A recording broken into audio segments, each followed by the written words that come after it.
नमस्कार प्यारे बच्चों, चलते हैं हम चौथे पाठ की तरफ जिसका नाम है धातु और अधातु। तो इस धातु और अधातु वाले जो पाठ है उसमें सबसे पहले कुछ सामान्य बात बता दूं मैं आपको कि इस पाठ के अंदर एक शब्द हम पढ़ रहे हैं, बार बार पढ़ेंगे, जिसका नाम है धातु। ध्यान रखना, धातु जो होते हैं सामान्यतः क्या होते हैं, आघात वर्धनीय होते हैं। इसका मतलब ये है कि इन पे चोट मारने पर ये फैलते हैं, इनमें तन्यता पाई जाती है।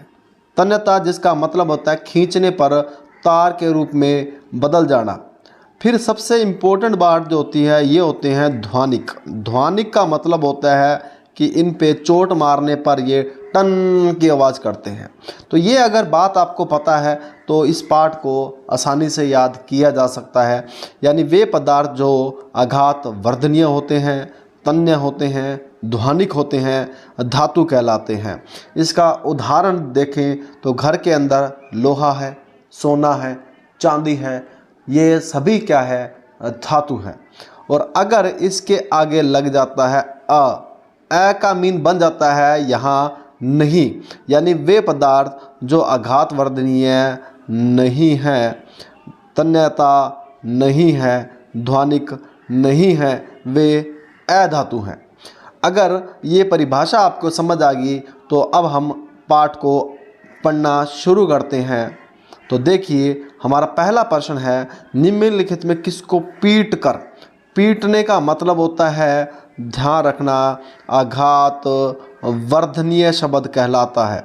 तो आघात वर्धनीय का मतलब होता है पीट कर, और पीट कर क्या बनती है, चादर बनती है। तो इसका जो उत्तर आएगा वो आएगा जिंक।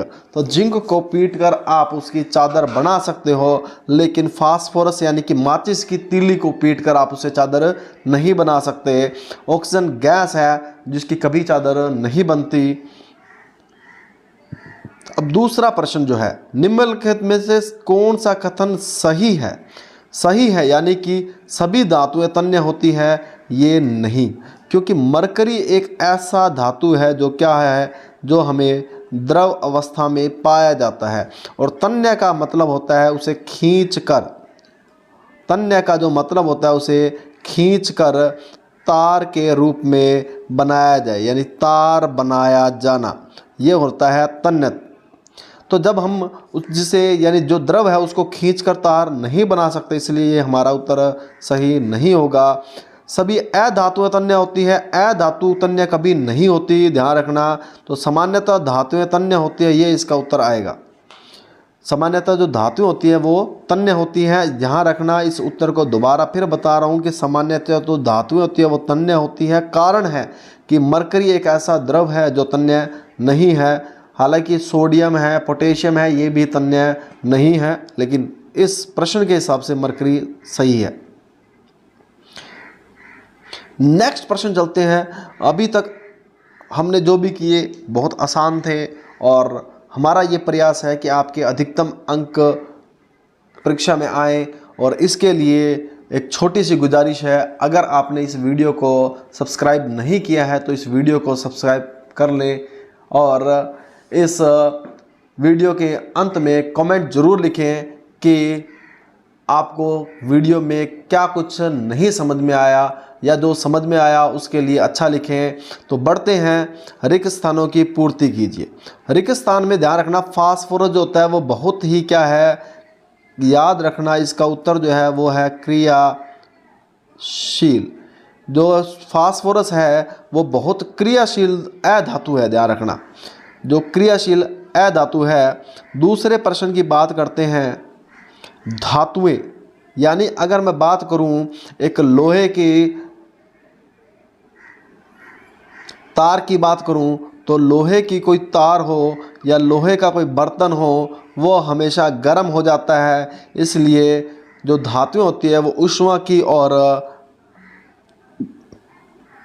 विद्युत की दूसरे रिक्त स्थान में आएगा, सुचालक होती हैं। सु का मीन होता है अच्छा, सु का मीन होता है अच्छा, यानी कि जो अच्छा चालक है जिसमें करंट आ सकता है। इसीलिए जो धातुएं हैं वो ऊष्मा और विद्युत की सुचालक होती हैं। तो ये शब्द आपको लिखने भी आने चाहिए, क्योंकि परीक्षा में जब हमारे सामने उत्तर आता है और हमें लिखना नहीं आता तो ये हमारे लिए सबसे बड़े दुर्भाग्य की बात होती है। नेक्स्ट प्रश्न करते हैं। आयरन जो है वो हमेशा कॉपर की अपेक्षा अधिक क्रियाशील होता है। अधिक क्रियाशील होता है। आयरन जो है वो कॉपर की अपेक्षा अधिक अभिक्रियाशील है, क्योंकि आयरन जो है उसमें जंग लग सकती है और जल्दी लगती है, जबकि कॉपर के अंदर जंग कम लगती है या धीमी लगती है। नेक्स्ट जो प्रश्न है, सामान्यतः जो धातुएं हैं अम्ल के साथ क्रिया करती है, तो याद रखना जब भी कोई धातु अम्ल के साथ क्रिया करती है तो वो हाइड्रोजन गैस का निर्माण करती है। हाइड्रोजन गैस एक ऐसी गैस है जो हल्की गैस मानी जाती है और गुब्बारों के अंदर भी ये गैस भरी जाती है। नेक्स्ट अब हमारे पास जो प्रश्न है वो है सत्य असत्य के बारे में। सत्य असत्य में ध्यान क्या रखना है, प्रश्न सही पढ़ा तो सत्य असत्य हम ज्ञात कर सकते हैं, लेकिन प्रश्न ही गलत पढ़ा गया तो हमारा उत्तर भी गलत हो जाता है। इसीलिए प्रश्न को हमेशा ध्यान से पढ़ना है। पूछा है कि कथन सही है तो टी लगाना है, और अगर प्रश्न गलत है तो हमें एफ लगाना है। टी लगाना है और एफ लगाना है। तो देखते हैं पहला प्रश्न। सामान्यतः अधातु, ध्यान रखना जो अधातु होती है वो अम्ल के साथ कभी भी क्रिया नहीं करती। जो अम्ल के साथ क्रिया नहीं करती तो इसका मतलब ये जो उत्तर जो बताया इसने, इसका उत्तर जो आएगा वो एफ आएगा, यानी कि फॉल्स है। इसने कहा क्रिया करती है लेकिन क्रिया नहीं करती। सोडियम बहुत क्रियाशील धातु है। सोडियम वास्तव में क्रियाशील है, क्योंकि अगर इसे पानी में डाला जाए तो ये आग पकड़ लेता है, इसीलिए इसका उत्तर आएगा टी।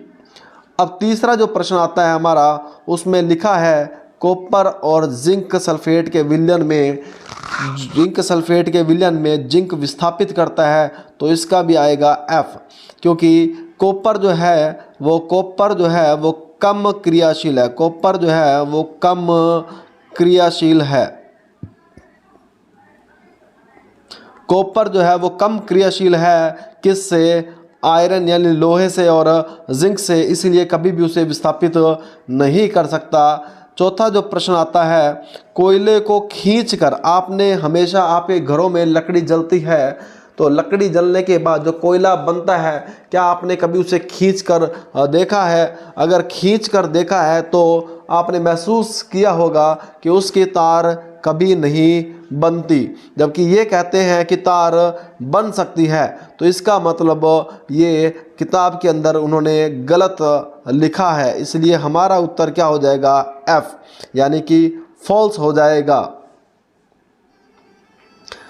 नेक्स्ट जो पांचवा प्रश्न है, इस पांचवें प्रश्न को करने से पहले आप नीचे लिखे हुए कमेंट बॉक्स में बताएं कि आपके कितने उत्तर अभी तक सही हो रहे हैं, और अगर आपके उत्तर ज़्यादा सही हो रहे हैं या एक या दो गलत हो रहे हैं, इसका मीन आपकी तैयारी अच्छी है और आप परीक्षा में उच्च अंक प्राप्त करेंगे। तो नेक्स्ट प्रश्न की तरफ चलते हैं बिना समय गवाए। नीचे दिए गई सारणी में गुणों की एक सूची दे रखी है और आपको बताना है कि धातुओं और अधातुओं में अंतर क्या होता है। तो देखते हैं। दिखावट यानी देखने पे धातु जो होती है वो हमेशा ही क्या होती है? चमकीली होती है, और अधातु है वो चमकीली नहीं होती। अधातु जो है वो चमकीली नहीं होती, चमकीली नहीं। धातु जो है वो चमकीली है, जबकि अधातु में क्या लिखना है? चमकीली नहीं लिखना है। नेक्स्ट, इसी के साथ हमारा दूसरा भाग स्टार्ट होता है, कठोरता। तो जो धातु होते हैं वो सामान्यतः क्या होते हैं? कठोर ही होते हैं, जबकि अधातु जो हैं वो होते हैं नरम, यानी हम इन्हें आसानी से दबा सकते हैं, तोड़ सकते हैं। तीसरा आता है आघात वर्धनता। तो जो धातु होते हैं वो हमेशा ही क्या होते हैं, आघात वर्धनीय होते हैं, लेकिन अधातु जो है वो आघात वर्धनीय नहीं होते। तो तीसरा प्रश्न का उत्तर यहाँ पूरा होता है हमारा। चौथा आता है तन्यता। तन्यता का मतलब होता है जैसे तार बना सकना, तो धातु की तार बना सकते हैं, इसीलिए यहाँ पे क्या लिखेंगे, तन्यता होती है, और इसमें तन्यता नहीं होती। नेक्स्ट पांचवा जो भाग है इसका, पांचवा, इसका मीन ऊष्मा का चालन।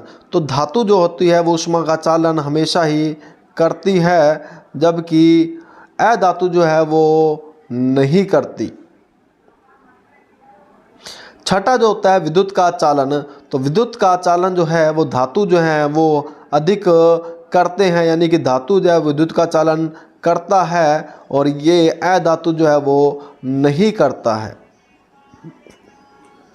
ये आपकी किताब के अंदर से लिए गए प्रश्न हैं, इसीलिए आपको इसे ढूंढने में कोई परेशानी नहीं होगी। हमारा ये प्रयास है आपको अच्छी तरह से समझाया जाए, ताकि एक एक प्रश्न आपके एक एक उत्तर को बढ़ाने में हेल्प करेगा।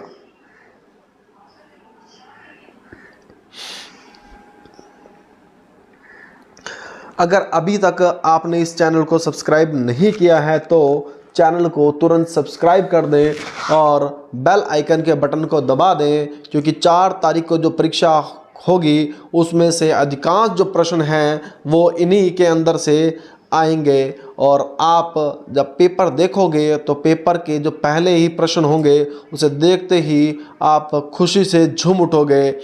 मेरा ये आपसे वादा है। अब बात करते हैं प्रश्न 8 की, यानी कॉलम 1 में और कॉलम 2 में कुछ चीज़ें दी गई है जिनका उपयोग लिखना है। सभी को ये पता है कि गोल्ड का मतलब होता है सोना। सोना कहाँ काम में लेते हैं, हमेशा सभी ने देखा हुआ है हमारे घर में सोने के हमेशा ही आभूषण बनते हैं, चाहे वो कान की बाली हो, चाहे वो गले का लॉकेट हो, या गले की चैन हो, या हाथ में पहनने वाला कोई सोने का कड़ा हो, ये सब आभूषण में आते हैं। इसीलिए सोना जो है यानी गोल्ड जो है वो आभूषण बनाने के काम आता है। दूसरा जो प्रश्न है, दूसरे प्रश्न में हमें लिखा हुआ है यहाँ पे आयरन, यानी कि आयरन मतलब लोहा। लोहे की हमारे घर में मशीन बनती है, तो मशीनें बनाने के काम आता है कौन, लोहा। अब बात करते हैं एल्यूमिनियम की। किसकी, एल्यूमिनियम की। तो एल्यूमिनियम जो होता है, ध्यान रखना, अगर आपने शादी ब्याह में जब जाते हैं तो विवाह के अंदर जो रोटियों को लपेटने का काम होता है, जिसमें रोटियां लपेटते हैं, उसके लिए एक चमकीली सी पन्नी लगाई जाती है बाहर की तरफ, ताकि रोटियां हैं वो ठंडी ना हो। वो वास्तव में रोटियों लपेटने के लिए जो चमकीली पट्टी होती है वो एल्यूमिनियम ही होती है। इसीलिए एल्यूमिनियम का उपयोग खाद्य पदार्थों को लपेटने में किया जाता है। तो गोल्ड का उपयोग हुआ, गोल्ड का जो उपयोग हुआ वो आभूषण में हुआ, आयरन का उपयोग जो हुआ वो मशीनें बनाने में हुआ, एल्यूमिनियम का जो उपयोग हुआ वो खाद्य सामग्री को लपेटने में हुआ। अब बात आती है कार्बन। कार्बन जो है इसका मतलब होता है हमारे घरों में जलने वाली लकड़ी या जो कोयला है वो किसका बना होता है, कार्बन का। तो ये दोनों ही दोनों काम आते हैं हमारे कहाँ पे, ईंधन यानी कि जलाने के रूप में काम आते हैं। नेक्स्ट आता है हमारे पास कॉपर। तो कॉपर की जो तार होती है, यानी कि बिजली के जितने भी तार हैं उनमें अधिकांश तारों में कॉपर यानी तांबे का उपयोग किया जाता है। अगर किसी के घर में बिजली की मोटर ख़राब हुई है तो उस मोटर के अंदर भी आपको तार जो मिलती है वो तांबे की तार मिलती है, इसलिए बिजली के तार जो हैं वो कॉपर से बनाए जाते हैं। अब मरकरी की बात करते हैं। मरकरी एक द्रव धातु है जिसका उपयोग थर्मामीटर के अंदर किया जाता है। उस थर्मामीटर के अंदर मरकरी जो है वो गर्म होकर फैलती है और हमारे बुखार के बारे में हमें पता चल जाता है। तो इस प्रकार हमने ये चौथे पार्ट के भी महत्वपूर्ण प्रश्नों को कर लिया है। जाने से पहले इस चैनल को सब्सक्राइब ज़रूर करें और ज़्यादा से ज़्यादा शेयर करें, ताकि आपके जो दोस्त हैं वो भी अच्छे अंक प्राप्त कर सकें और आपके साथ अगली कक्षा में आ सकें। धन्यवाद।